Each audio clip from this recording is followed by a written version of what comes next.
X bar dikurangi Z alfa per 2 dikali sigma per akar N. Itu rumusnya dibenarkan ya. Itu ada kurang plusnya. Kan X bar plus minus. Oh, sudah masuk Mbak Siti. Sudah saya absen.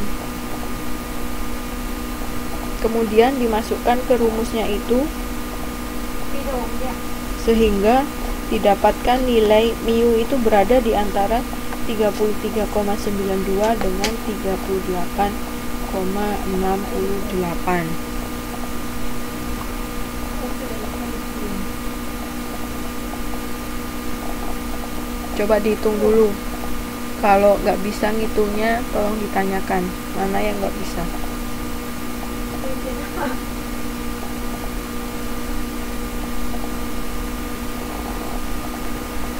Yang X bar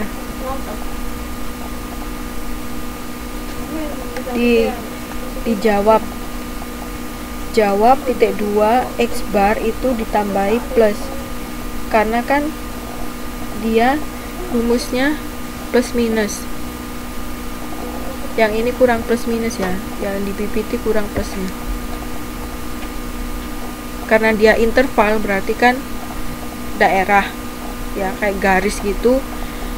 Misalnya dari 10 ke 50 ya kan, berarti plus minus.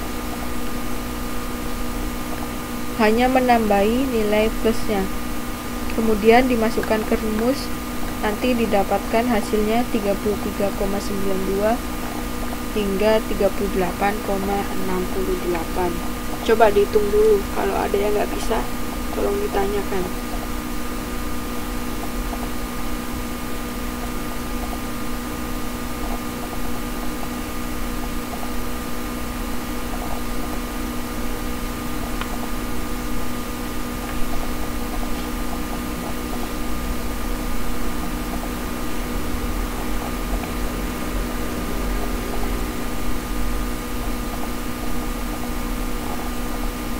Sudah bisa hitungnya?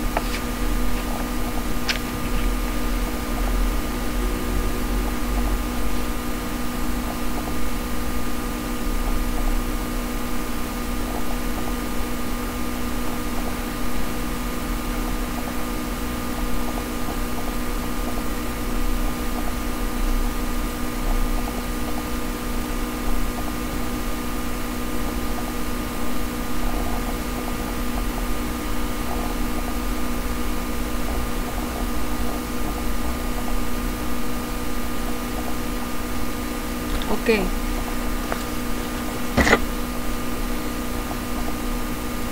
Nah, nanti berarti kesimpulannya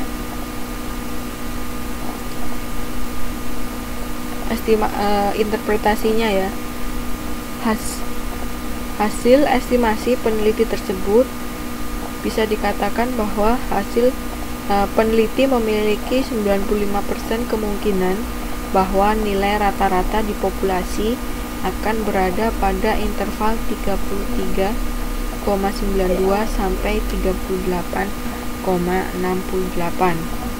Berarti benar kan, 36,3 itu ada di dalam interval kepercayaan tersebut. Ya.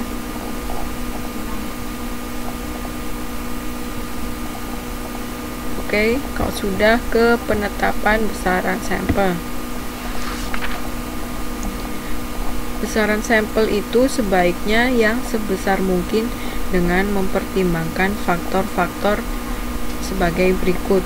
Besaran interval kepercayaan digunakan, heterogenitas populasi, masalah tenaga pengumpul data, dan waktu serta dana.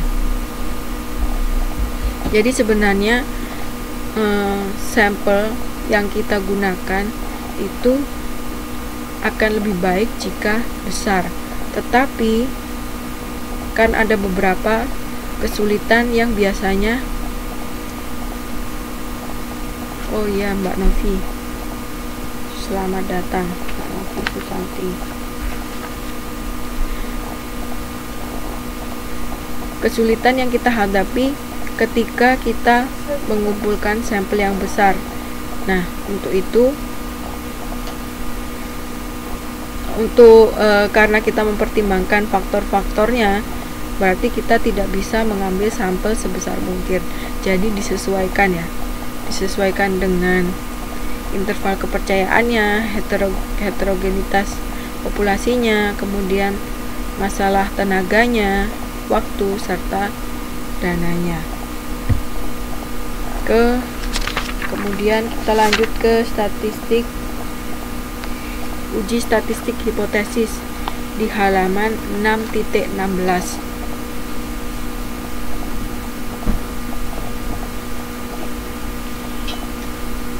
Uji hipotesis lebih ditujukan untuk membuat suatu pertimbangan tentang perbedaan antara nilai statistik sampel dengan nilai parameter populasi. Contohnya, berdasarkan data diketahui bahwa rata-rata usia mahasiswa UT itu 35 tahun. Nah, ternyata setelah diteliti dengan sampel sebanyak 10.000, didapatkan data bahwa rata-rata usia mahasiswa UT itu adalah 32 tahun. Nah, karena itu akhirnya kan kita bertanya, yang berlaku yang mana? Rata-rata 35 tahun atau 32 tahun? Untuk itu kita menggunakan uji statistik hipotesis. Nah, untuk uji hipotesis ini ada beberapa elemen yang kita butuhkan, yaitu yang pertama dengan merumuskan H0 dan H1-nya atau H alternatif. H1 itu sama dengan H alternatif ya.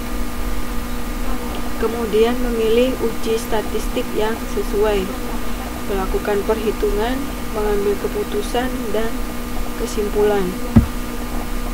Nah, untuk yang merumuskan H0 di sini, merumuskan H0 dan H1, ada yang perlu kita ingat. Kalau H0 itu merupakan hipotesis yang akan diuji keberlakuannya. Kemudian H0 selalu mengandung data yang ada di tingkat populasi. Berarti kalau tadi dari data yang tadi, yang mana? Rata-rata usia mahasiswa UT yang mana yang masuk ke populasi, yang dimasukkan H0, 35 atau 32 tahun.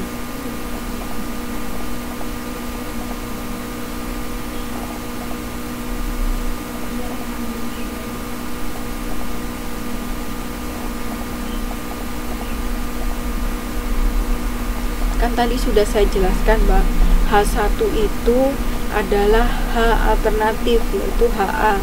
Bisa pakai HA juga bisa.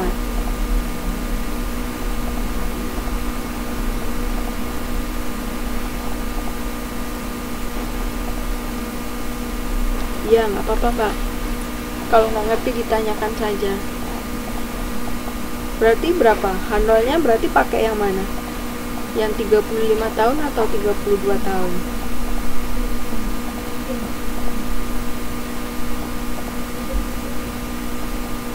Ya, 35 tahun. Kemudian H0 selalu menggunakan notasi sama dengan. H1 merupakan hipotesis yang akan dibuktikan kebenarannya dan selalu berlawanan dengan H0.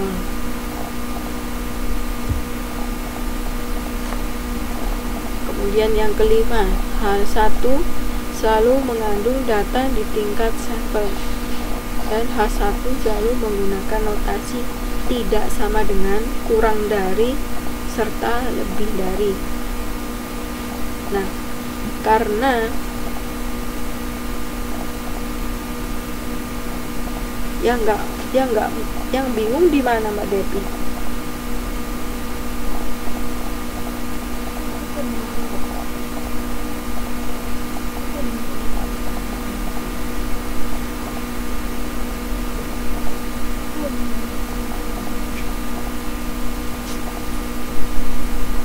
Yang bingung di bagian mana?